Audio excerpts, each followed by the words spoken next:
उत्तर प्रदेश के एक छोटे से कस्बे में आरव नाम का एक बच्चा पैदा हुआ। आरव का जन्म किसी अमीर घराने में नहीं हुआ था। उसका परिवार मध्यम वर्गीय भी नहीं, बल्कि उस वर्ग से था जहां हर दिन की कमाई ही अगले दिन का भोजन तय करती थी। उसके पिता राजकुमार दर्जी का काम करते थे। दिन भर सुई धागे से कपड़े सिलते और शाम को वहीं थोड़े पैसे घर लाकर रखते। माँ गृहिणी थी, लेकिन घर का काम और बच्चों की देखभाल ही उनके लिए बड़ा संघर्ष था। आरव घर का सबसे बड़ा बेटा था। उसके पीछे दो छोटे भाई और एक बहन भी थी। यही वजह थी कि जन्म से ही उस पर घर वालों की उम्मीदें सबसे ज्यादा थीं।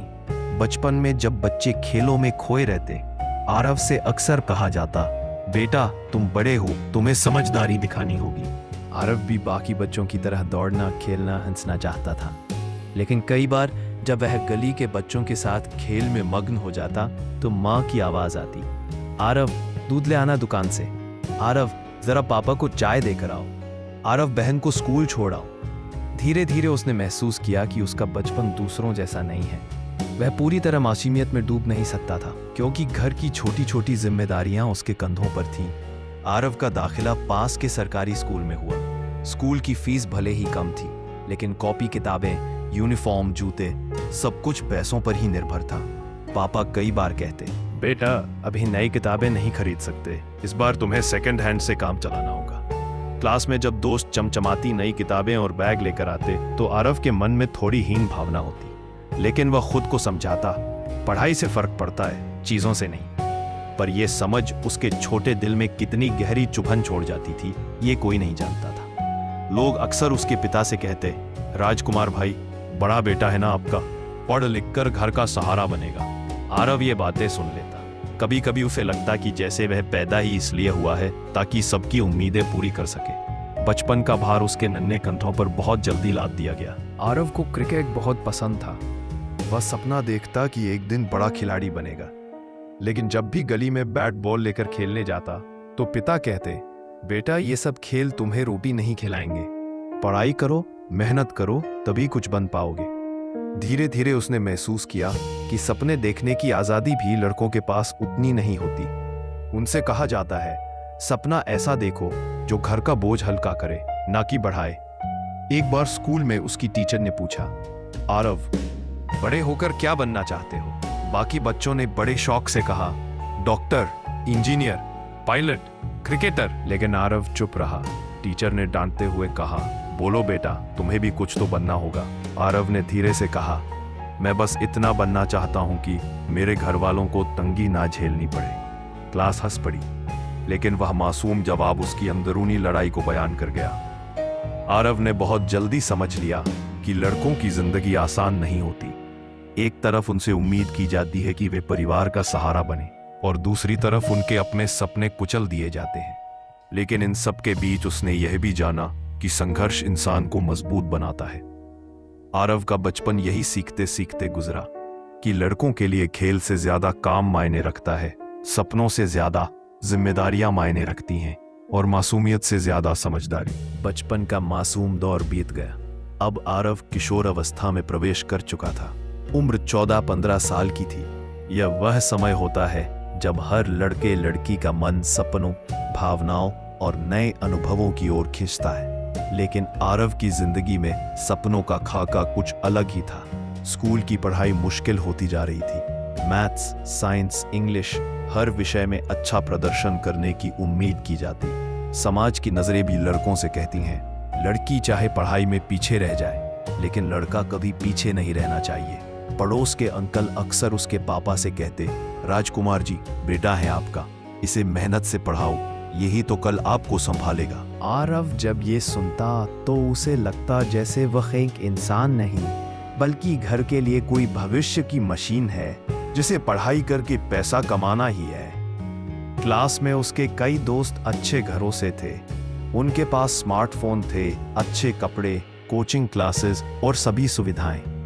आरव के पास न स्मार्टफोन था, न ही महंगी कोचिंग। वह सरकारी स्कूल की लाइब्रेरी और पुराने नोट से ही तैयारी करता। कभी कभी वह सोचता, क्या मेरी गलती है कि मैं गरीब घर में पैदा हुआ? लेकिन फिर खुद को समझाता, शायद भगवान ने मुझे यही रास्ता चुनने के लिए भेजा है। आरव का क्रिकेट का जुनून अब भी जिंदा था, लेकिन किशोरावस्था आते आते पिता का दबाव और बढ़ गया। अब ये खेलकूद छोड़ो, बोर्ड की पढ़ाई पर ध्यान दो। जब भी वह क्रिकेट खेलता, पिता डांट देते। धीरे धीरे उसने अपने बैट और बॉल को अलमारी में बंद कर दिया। वह जानता था कि सपनों से ज्यादा हकीकत का बोझ बड़ा है। किशोरावस्था में दिल भी नादान होता है। आरव की क्लास में एक लड़की थी, नैना, मासूम सी, हमेशा हंसने वाली। जब भी वह मुस्कुराती, आरव का दिल धड़क उठता। लेकिन लड़कों के लिए प्यार भी आसान नहीं होता। वह जानता था, मेरे पास न पैसा है, न स्मार्टफोन, न स्टाइलिश कपड़े।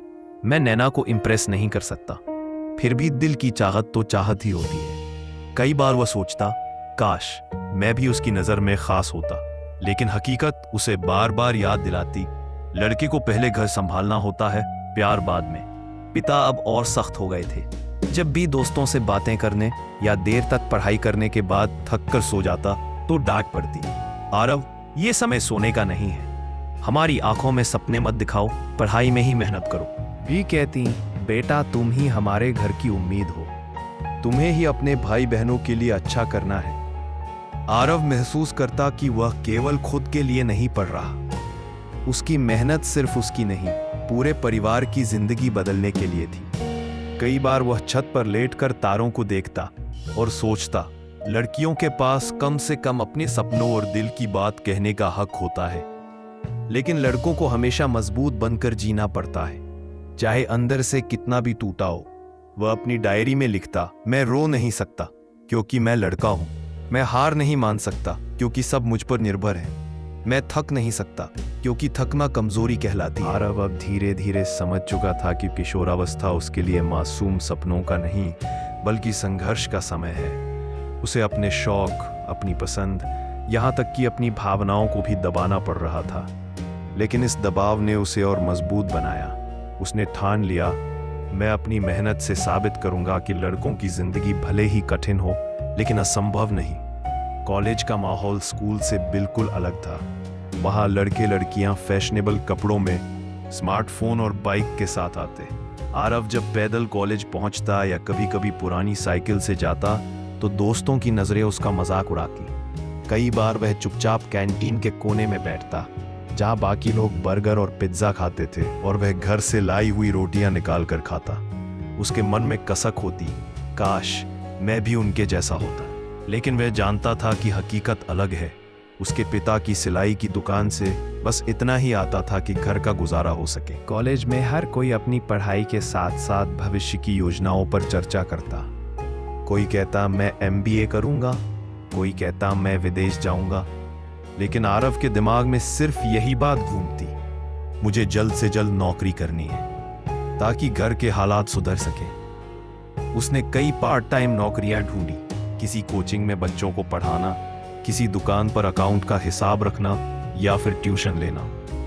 वह पढ़ाई और काम दोनों साथ साथ करता, लेकिन थकान से कभी कभी उसकी आंखें रात को किताबों पर ही बंद हो जाती। नौकरी ढूंढना आसान नहीं था। हर जगह से एक ही जवाब मिलता, आपके पास अनुभव नहीं है, हम ग्रेजुएट्स को ही लेते हैं। कभी कभी उसे इंटरव्यू में अपमान भी सहना पड़ता, आपके पास ढंग का ड्रेस तक नहीं है, आप कॉर्पोरेट में कैसे फिट होंगे। ये शब्द उसके दिल में तीर की तरह लगते। कई बार वह अकेले कमरे में बैठकर सोचता, क्या लड़कों की जिंदगी सिर्फ ठोकरे खाने के लिए बनी है? क्यों हर जगह उनसे ही साबित करने की उम्मीद की जाती है? युवावस्था वह दौर भी होता है जब दिल प्यार की तलाश करता है। नैना अब कॉलेज में उसके साथ नहीं थी, लेकिन उसकी जगह दूसरी लड़कियां थीं। कभी कभी वह किसी लड़की से दोस्ती करना चाहता, लेकिन जेब की हालत याद आ जाती। वो सोचता, प्यार पैसों से नहीं खरीदा जाता, लेकिन क्या बिना पैसों के कोई रिश्ता टिकता है? लड़कियों को जब बाइक, मोबाइल और पार्टियों वाले लड़के पसंद आते देखते तो आरव का आत्मविश्वास टूट जाता। उसने ठान लिया, पहले खुद को संभालूंगा, फिर रिश्तों की सोचूंगा। इस बीच घर की जिम्मेदारियां और बढ़ गई थी। पिता की तबीयत अक्सर खराब रहने लगी। छोटे भाई बहनों की पढ़ाई का खर्च भी बढ़ता जा रहा था। अब माँ कहती, बेटा घर की कमाई आधी से ज्यादा तुम्हारे ऊपर है। आरव अपने सपनों को भूलकर दिन रात काम करता। कई बार दोस्तों की शादी या आउटिंग पर बुलावा आता, लेकिन वे मना कर देता। मुझे काम है, क्योंकि उसे पता था कि अगर उसने जिम्मेदारी नहीं उठाई तो घर की हालत और बिगड़ जाएगी। कभी कभी वह खुद से सवाल करता, क्या मेरी जिंदगी सिर्फ जिम्मेदारियों को निभाने के लिए है? क्या मेरे लिए भी कभी वो दिन आएगा जब मैं सिर्फ अपने सपनों के बारे में सोच सकूं? लेकिन फिर खुद को संभालता, नहीं, मुझे टूटना नहीं है, मैं लड़का हूं, मुझे ही सब संभालना है। हालांकि मुश्किलें बहुत थीं, लेकिन आरव ने कभी उम्मीद का दामन नहीं छोड़ा। जब भी वह किसी बच्चे को अपनी ट्यूशन से अच्छे नंबर लाते देखता तो उसके चेहरे पर सुकून आ जाता। जब भी घर में माँ मुस्कुराकर कहती, बेटा आज तेरे लाए पैसों से बहन की किताबें खरीदी हैं, तो उसका दिल गर्व से भर जाता। ये सबक उसे बार बार याद दिलाता कि लड़कों की जिंदगी कठिन जरूर होती है, लेकिन उसी कठिनाई से उनका अस्तित्व चमकता है। समय बीतता गया। अब आरव 26 साल का हो चुका था। कॉलेज की पढ़ाई पूरी करके वह नौकरी की तलाश में भटक रहा था। नौकरी पाना उतना आसान नहीं था जितना किताबों में बताया जाता है। हर जगह प्रतियोगिता थी और हर जगह पैसे और पहुंच की जरूरत थी।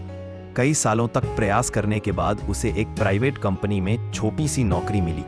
सैलरी बस इतनी थी कि वह घर का खर्च किसी तरह चला सके। कंपनी में रोज 10 से 12 घंटे काम करना पड़ता। बॉस हर दिन डांटता, ये रिपोर्ट समय पर क्यों नहीं बनी?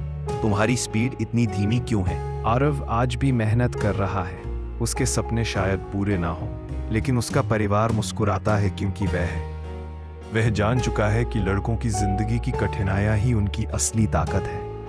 उसने अपनी डायरी में आखिरी बार लिखा, हाँ मेरी जिंदगी आसान नहीं, हाँ मेरे सपने अधूरे हैं, लेकिन अगर मेरी मेहनत से मेरा परिवार खुश है तो यही मेरी सबसे बड़ी जीत है।